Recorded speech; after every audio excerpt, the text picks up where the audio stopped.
Happy New Year, caller. What's your New Year's resolution? Does it matter? Resolutions are broken just as easily as they're made. I prefer to focus on life's rare consistencies. Such as? Well, take death, for instance. Now's not the time for such thoughts. It's the time for celebration. Oh, well, I'm sure Ben Smart and Olivia Hope shared your mentality until they vanished on New Year's Eve of 1997. It's important to always have your guard up to an extent. Better safe than sorry. The family of Scott Kalogi could have used that advice on New Year's Eve 2017 when they were gunned down in 14 shots from a high-powered rifle. Here's two gruesomely brutal, horrifying New Year's murders from hell. Warning. What you're about to hear is true. At Hook Switch Hotline, we delve deep into shocking, true crimes, including murder, violence, kidnapping, mutilation, and sexual assault. Not for children or the squeamish. Some will find this podcast disturbing. Listener discretion is strongly advised. The murders of Ben Smart and Olivia Hope. In December 1997, friends Ben Smart, age 21, and Olivia Hope, age 17, celebrated New Year's Eve at Forno Lodge, located in the Endeavor Inlet of the Marlborough Sounds, with 1,500 to 2,000 other partygoers. Hope had traveled to the lodge with a group on a chartered yacht, the Tamarack, while Smart had arrived separately. At about 4 a.m., the lodge bartender Guy Wallace drove Hope and Smart in his water taxi to Tamarack, where the pair intended to sleep. When Hope and Smart found there were no vacant cabins remaining aboard Tamarack, they reboarded Wallace's water taxi. At the time, Wallace had 3 other passengers on board, Hayden Morrissey, Sarah Dyer, and a single man who would become crucial to the police investigation that was to come. The single man offered the pair a place to sleep on what he said was his yacht. Wallace let Smart and Hope off with the single man at the yacht, and then dropped off the 2 other passengers at their bach, a New Zealand term for a modest holiday home or beach house. This was the last time Smart and Hope were seen alive. Ben Smart and Olivia Hope were reported missing on the 2nd of January 1998. Initially, the Blenheim police treated the investigation as a missing persons case, but it soon became apparent that the disappearance was suspicious and out of character. Detective Inspector Rob Pope was appointed to take charge of the investigation on the 5th of January, and a mix of police staff from across the country joined the investigation, which was restructured as a homicide case. The investigation was named Operation Tam, short for Tamarack, and generated widespread interest from the public and media. The investigation was large in scope, featuring requests for information from the public, significant amounts of interviews across the country, and months of extensive searches of the waters surrounding the Endeavor Inlet. Despite this, no bodies were ever found. With little to nothing to go on, police began trying to determine the identity of the unknown or the mystery man that offered Ben and Olivia a place to sleep on that yacht. Police claimed that there were a number of descriptions of Scott Wilson earlier in the night that were similar to descriptions of the unknown man. These descriptions depicted Watson as having a scruffy look that night, saying he had wavy hair and needed a shave or a haircut or both. However, a photograph of Watson, taken on the Mina Cornelia yacht, where he had partied before heading to Forno Lodge, shows him clean-shaven, with short hair. Police quickly focused their investigation on Watson. Later in the investigation, Pope would say that Watson stood out like a dog's balls and, quote, had the right sort of agenda and pedigree, apparently referring to his criminal record. Watson had 48 criminal convictions at the time, mainly from when he was a teenager, for burglary, theft, cannabis offenses, 2 counts of possessing an offensive weapon, and 1 for assault when he was 16. He had been imprisoned for 2 short periods in 1989 and 1990. Watson had seemingly reformed in his 20s, having just 1 conviction in the 8 years leading up to 1998. Water taxi driver Guy Wallace told police and the media that he had dropped Smart and Hope off with a wooden ketch with 2 masts. He had been in prison for 2 short periods in 1989 and 1990. Watson had seemingly reformed in his 20s, having just 1 conviction in the 8 years leading up to 1998.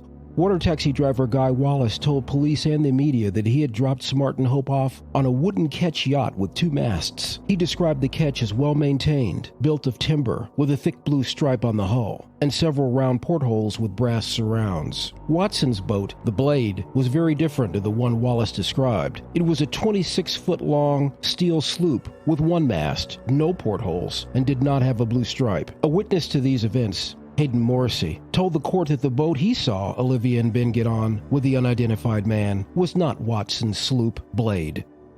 Police analyzed thousands of photos taken on New Year's Eve and interviewed all of the boat skippers there, but were unable to confirm Wallace's reports of a catch in the Endeavour Inlet that night. At the trial, the Crown also claimed that police eliminated every one of the other 176 yachts identified in the vicinity at the time, as the vessel which the two victims boarded after being dropped off by Gus Wallace's water taxi. Detective Pope stated that the police were fairly certain the catch did not exist. However, a number of witnesses who came forward with sightings of a two-masted catch said their statements were not followed up or were told their information was not wanted. Former Detective Mike Chappell, who worked on the case, later claimed officers were told not to follow up sightings of two-masted catches. Despite the initial publicity and search for a two-masted catch, the police seized Watson's comparatively small sloop, Blade, and from then on focused their investigation on him. Writing in the journal North and South, investigative reporter Mike White said, "A public demonstration of Watson began, with police often doing little to stop rumors about him that began swirling." End quote. Rumors about the Watson family began to swirl in the small town of Picton, as well as in national media. Police obtained warrants to tap the phone lines of Watson and his associates from February until his arrest. An investigation known as Operation Celt. Police recorded 70-plus hours of Watson's phone conversations and persuaded his former girlfriend to ask him potentially incriminating questions. At his trial, the jury heard 40 minutes of edited conversation. Watson was described by a police representative as smug during these conversations, but never said anything to indicate he was involved. Later, Watson would accuse police of influencing media coverage of the case, suggesting he was guilty. He said the police followed and intimidated members of his family, and alleged he had an incestuous relationship with his sister.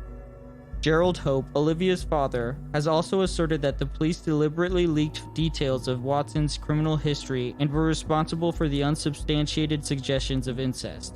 Guy Wallace also said he felt tremendous pressure from police and the media. He was interrogated by the detectives from Christchurch CIB, who suggested he was somehow responsible for the disappearance of Hope and Smart. As a result of accusations against him by the police, some locals began treating him with suspicion. People he knew began to think he was guilty and shunned him. He said that in the initial stages of the investigation, the police were desperate to arrest someone, and it could have easily been him. Guy Wallace said, "I know in my heart of hearts, if he wasn't there, I'd be doing time. It's just that simple." End quote. When the police turned their focus on Watson, they showed Wallace Scott Watson's photos at least 3 times. Each time he said Watson was not the mystery man he had served drinks to at the Furneaux Lounge. In 2007, Wallace told investigative journalist Mike White, "I feel I've been shafted by the cops. As far as I'm concerned, Scott's innocent, always has been." End quote. In 2015, Wallace told a New Zealand news media website that for years afterwards he was haunted by his involvement with the case, and that he felt responsible for sending Watson to prison. He said the case had had a huge impact on his life. In March 2021, Scott Watson died in a suspected suicide. Watson told a parole hearing in December last year he was unable to get psychologist treatment behind bars because he wouldn't confess to the murder. He made his latest attempt for parole in front of the parole board at Rolleston Prison, south of Christchurch. At the conclusion of the hearing, panel convener Sir Ron Young told him, "It's a no to parole, which perhaps won't surprise you." End quote. On April 20th, 1998, Wallace was shown a photo montage containing 8 different shots. In one of these shots, Scott had his eyes half closed in the middle of blinking. The unidentified man on the water taxi had been described as having hooded eyes. Based on his blink photograph, Wallace picked Watson as the single man on the water taxi. So did Roz McKinley, the bar manager who served drinks to the unknown man at Furneaux Lounge.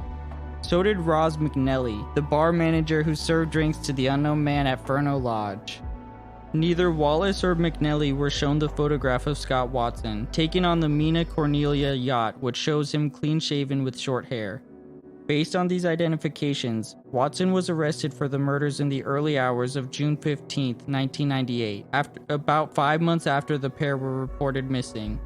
Subsequently, both Wallace and McNelly recanted and stated the police deceived them with the blink photo.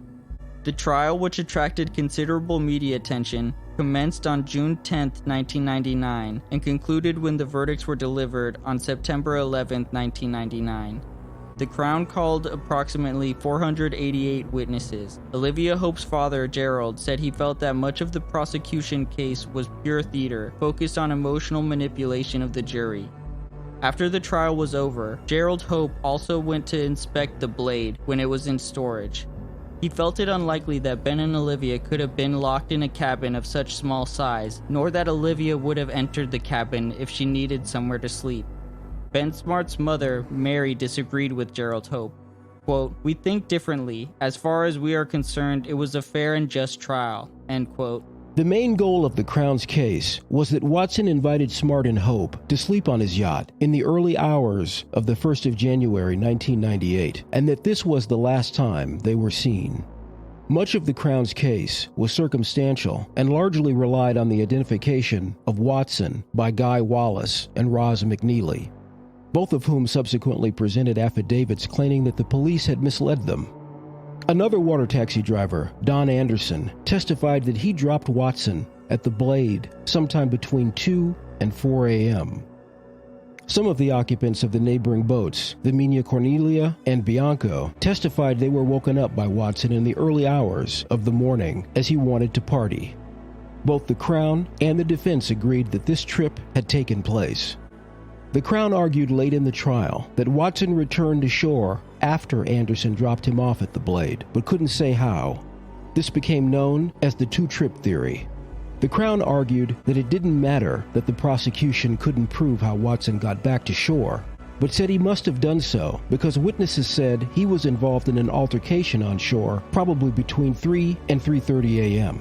The prosecution claimed that the Blade left its mooring at Endeavor Inlet probably before 6 a.m. on New Year's Day with Ben and Olivia's bodies, and that Watson dumped them into Cook Strait, returned to Erie Bay, and lied about the time he had arrived. A number of witnesses testified that they saw the boat at different times during the day.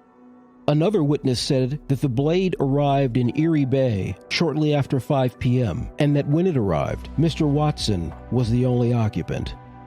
Watson's boat, the Blade, was seized by police on the 12th of January 1998 and subjected to a heavy forensic examination.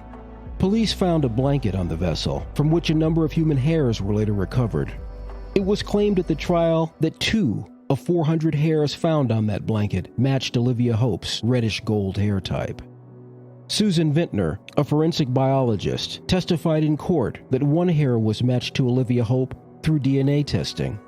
The hair evidence was considered strong enough at the trial to overcome the uncertainty around the identification of Scott Watson as the mystery man by Guy Wallace and Roz McNeely, who now felt they had been misled by the police.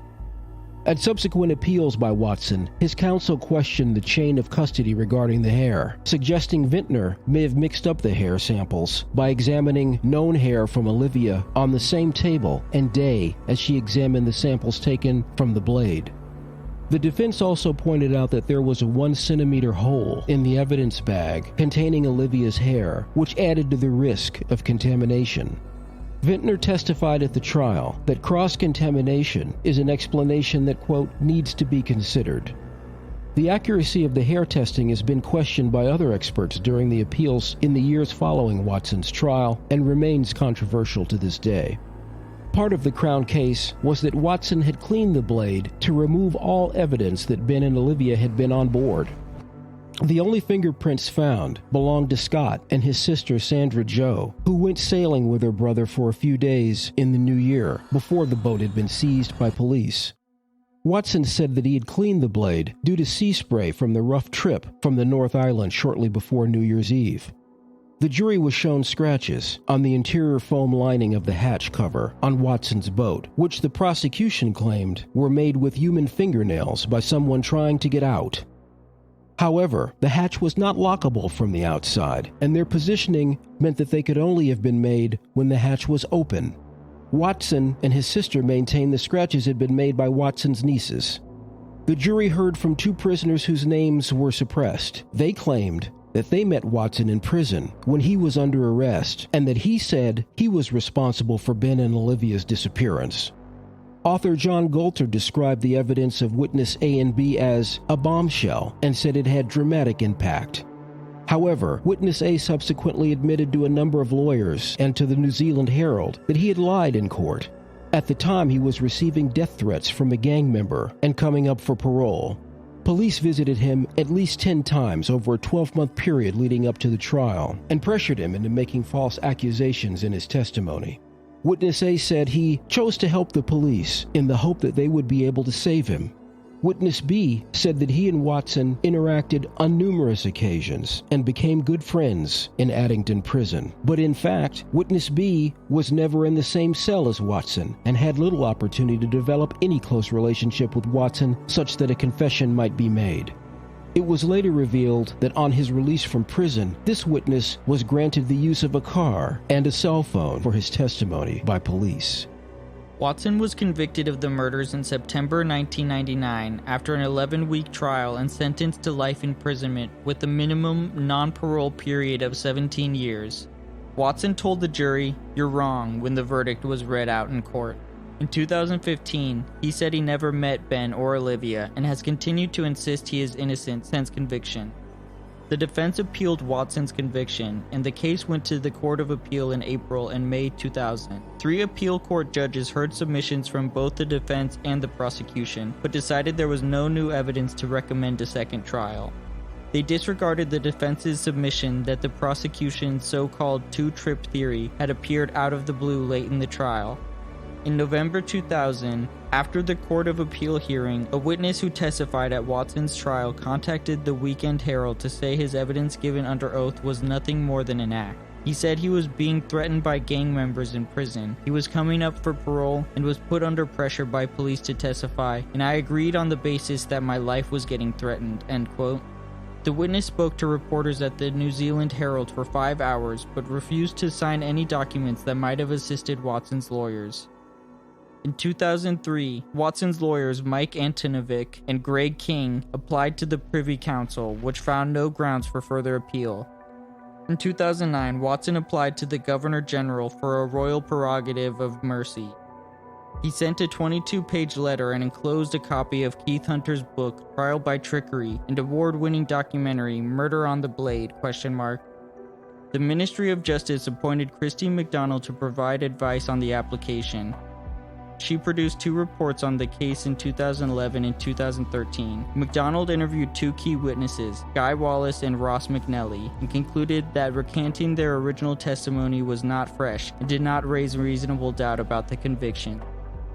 In 2010, journalist Keith Hunter and Scott's father, Chris Watson, made a complaint to Independent Police Conduct Authority about police conduct in the case.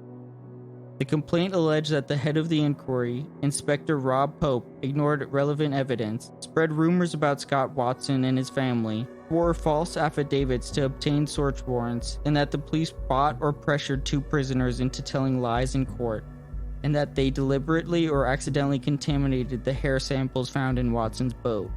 The report was highly critical of aspects of the investigation. Led by Present Deputy Commissioner Rob Pope, it states that the photograph montages used by police breached so many rules it exposed the integrity of the investigation to justifiable criticism and to the drawing of inferences about intention and motivation. It also states that the police failed to pursue leads to find the mystery catch seen by many witnesses, including some witnesses who believed they saw a woman who could be Olivia Hope aboard. The head of the IPCA, Justice Lowell Goddard, said it was a difficult inquiry, and some actions of police fell short of best practice and had the potential to influence witnesses. In June 2015, Watson successfully challenged at court the Corrections Department's refusal to allow him to be interviewed about his case by North and South journalist Mike White. On the 8th and 9th of November 2016, the interview went ahead as planned. In November 2017, a second application for a royal pardon was filed on Watson's behalf by an Auckland man and an ex-convict who had taken an interest in the Watson case. The application concerned the reliability of the evidence relating to the 2 blonde hairs found on a blanket in Watson's boat. It included a report by forensic scientist Sean Doyle, which questioned whether the hairs were really Hope's, and criticized the way the hair samples were handled at the time of the original trial. The blonde hairs, believed to be Hope's, were the only physical evidence linking the couple to Watson. In June 2020, it was reported that Watson's case would be referred back to the Court of Appeal because of continuing concern about the reliability of the forensic testing conducted on the two hairs found on a blanket, which allegedly belonged to Olivia. Watson asked to be released from prison on bail while preparing for the appeal, but this was denied by the court in October 2021. In May 2022, the court agreed that when the hearing goes ahead, Watson would be allowed to challenge whether the controversial eyewitness evidence was properly obtained and should have been heard by the jury at his trial. Because the court agreed to allow the photo identification to be challenged, the hearing has been delayed until May 2023 to allow the defense time to prepare. On the night of December 31st, 2017, just before the ball dropped on New Year's Eve, 16-year-old Scott Kalogi used a high-powered rifle to kill his 42-year-old father, Stephen, his 44-year-old mother, Linda, his 18-year-old sister, Brittany, and his grandfather's 70-year-old partner, Mary Schultz. Kalogi's brother, grandfather, and a family friend were in the house at the time of the shooting, but escaped unharmed. Officers with the Long Branch Police Department and deputies with Monmouth County Sheriff's Office at approximately 11:43 p.m. on December 31st, 2017, responded to a 911 call reporting shots fired at 635 Wall Street. Upon arriving at the scene, first responders discovered all four victims at different locations within the residence, with each appearing to have sustained multiple gunshot wounds. All four were pronounced dead at the scene. Kalogi was arrested at the scene. A semi-automatic rifle was also recovered.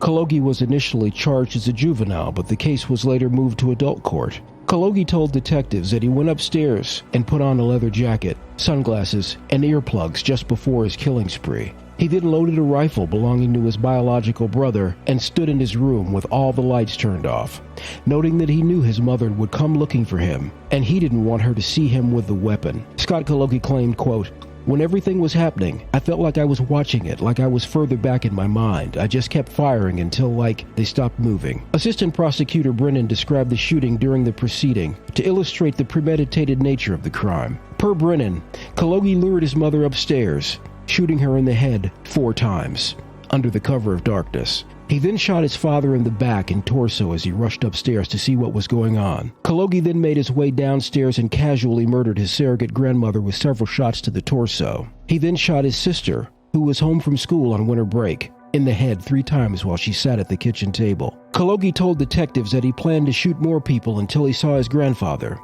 who along with Kalogi's brother was home during the attack, fall to his knees and break down in tears after he shot Mary Schultz, which made him, quote, confused. Defense attorneys had tried to get Kalogi transferred to a psychiatric facility, but a judge ordered him to remain behind bars as he stood trial. They argued that Kalogi's mental health issues included a history of hallucinations, autism, and, quote, distorted thinking. Kalogi pleaded not guilty by reason of insanity. His attorneys, Richard Lamoro and Amika Nukwo, argued that their client had untreated schizophrenia and hallucinations and experienced a psychotic break the day of the murders. Kalogi also suffered from severe developmental disabilities. Kalogi's defense attorneys called on one of his surviving brothers, Jonathan Ruiz, to the stand to support his claims during the second week of the 3-week trial. Ruiz testified that at the time of the shootings, his brother still believed in Santa Claus, slept in his parents' bed, and could not get dressed by himself. When asked how he knew his brother still believed in Santa, Ruiz replied, quote, "Because I would help hide presents in the attic so he would believe that Santa brought him the presents, and the presents were tagged Santa." A prosecution expert countered that Kalogi was autistic, not schizophrenic, and knew what he was doing when he killed his family members. Prosecutors said that when the verdict was handed down, that the jury ruling confirmed Kalogi was responsible for the decisions and actions on the night his family died. Acting Monmouth County Prosecutor Laura Linsky said, quote, "This trial hinged on issues of mental health and the responsibility of this defendant. In recognizing the criminality of the defendant's actions, we also recognize that this is a tragedy for all of the family members who are left to mourn this tremendous loss." End quote. Judge Mark Lemieux first denied a series of motions by the defense seeking a new trial and a reversal of the verdict. During the sentencing hearing, Lemieux called the evidence in the case overwhelming, adding that the crime caused immeasurable harm. Several of Scholes' relatives had read impact statements into the record. Monmouth County Superior Court Criminal Division presiding judge Mark C. Lemieux sentenced Scott Kalogi to 150 years in state prison. Testimony during the trial revealed that Kalogi's mother didn't want her son to tell his therapist that he thought about killing people because she was afraid he would be hospitalized. Defense attorney Amika Nkwo said, quote, "He's a mentally ill child who begged his mother for help and never got it," end quote.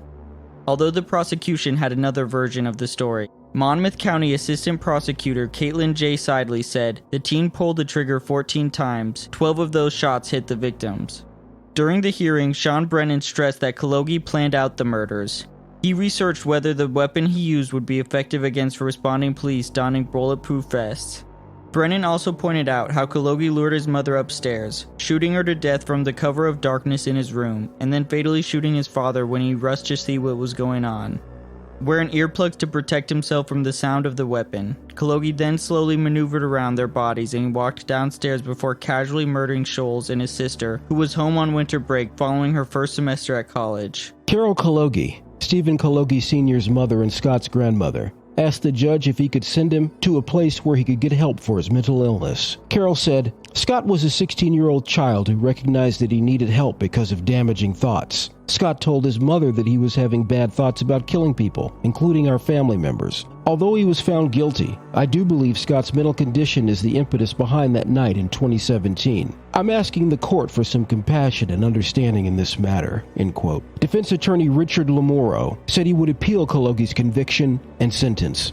Acting Monmouth County Prosecutor Lori Linsky said, "Our deepest condolences remain with the victim's family and friends, who continue to feel the impact of the loss of their loved ones, and who will live with their grief in perpetuity," end quote. During the hearing, Judge Mark Lemieux said, "The intention of this court is that this defendant never see the light of the outside of a jail cell ever again. I hope one day you realize the magnitude of what you've done here. Kalogi must serve at least 85% of the sentence, or 127 and a half years, before becoming eligible for parole under the terms of New Jersey's No Early Release Act," according to a statement released by the prosecutor's office. If you or someone you know needs mental help, text STRENGTH to the crisis text line at 741-741 to be connected to a certified crisis counselor. Thank you for joining us on this special holiday episode of Hook Switch Hotline. Come back next week when we'll dive deep into more shocking true crimes. With every crime, someone somewhere has information. That someone could be you. Email us at hookswitchhotline@gmail.com or leave a message at 415-448-7263.